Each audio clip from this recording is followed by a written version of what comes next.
News Update. Good afternoon. Thanks for tuning in to NBC News Daily. I'm Randy Stone with your Midday Ark-La-Miss update.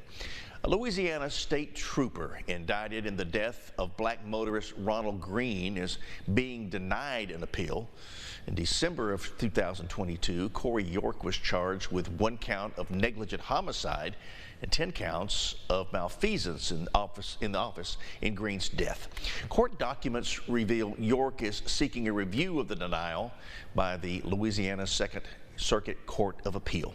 York's attorney, Michael Small, had already requested York's indictments be dropped, stating that York's right against self-incrimination was violated. York's arraignment is February 22nd in Farmville. He's expected to plead not guilty to each charge. Lawmakers questioned insurance regulators about the possible sale of Blue Cross Blue Shield Louisiana. The controversial move has drawn heavy support and criticisms. Capitol reporter Shannon Hecht brings us details on that hearing. The sale of the nonprofit insurer Blue Cross and Blue Shield Louisiana to for-profit Elevance from out of state is raising concerns with policyholders. We just don't have the resources to make those types of investments that our competitors make in Louisiana. The insurer's CEO says that it's not making revenue as much as its competitors are in the state. The profits of the sale would partially go into a trust and some of it back to the policyholders. But what it can be used for has not been clearly laid out. The agreement includes language to keep on the staff locally for at least 2 years. There's no guarantees that Blue Cross admin stays in the state for the long run. Lawmakers say they have taken calls from constituents saying switching to a for-profit company will increase their premiums. While the commissioner can set some requirements in the deal, he can't cap premiums or rates. BCBS claims that would not be the case. You have to understand where we take some pause when we hear that premiums won't go up. They've risen everywhere else. The company currently covers 1.9 million Louisianians. If approved by policyholders, Insurance Commissioner Tim Temple will have a month to determine if he will approve the deal. For your local election headquarters, I'm Shannon Hecht.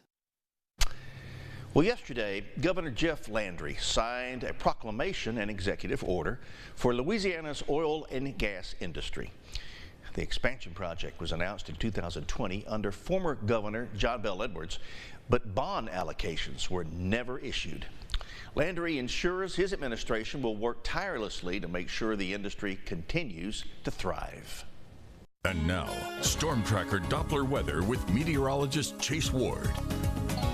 As we begin to head into this afternoon, we'll continue to see clear skies, and it's going to be rather pleasant if you have any outdoor plans. Temperatures will be staying in the lower 60s for daytime highs. Then overnight tonight, winds will remain calm, but we can start to see a few clouds kind of start rolling in as high pressure itself kind of starts to move off to the east. We start to see the wind start shifting a little bit. Still remaining calm, but we're starting to see a flow of southern Gulf moisture moving back in, and we will see that continue to warm up these temperatures as we go throughout the remainder of the week. We'll be in the upper 60s for tomorrow, and then once we go into Thursday, that's when we kind of start to see an unsettled pattern that will slowly begin to develop. We'll see an increase in that cloud cover, and we can start to see a few showers begin to pop up on Thursday, going to late Thursday night, and then continuing that unsettled pattern through the weekend. Expecting low of 39 degrees for tonight with clouds kind of roll in, but those winds will stay calm.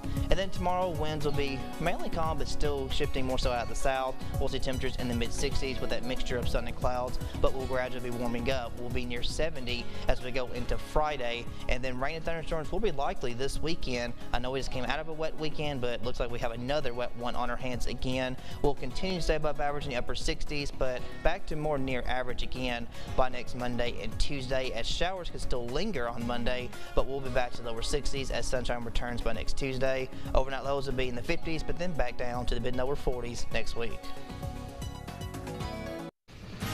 Well, that's it for our midday update. NBC News Daily will be continuing now. Make sure to check on your neighbors, check on those pets, and be kind to each other. Meantime, God bless us all.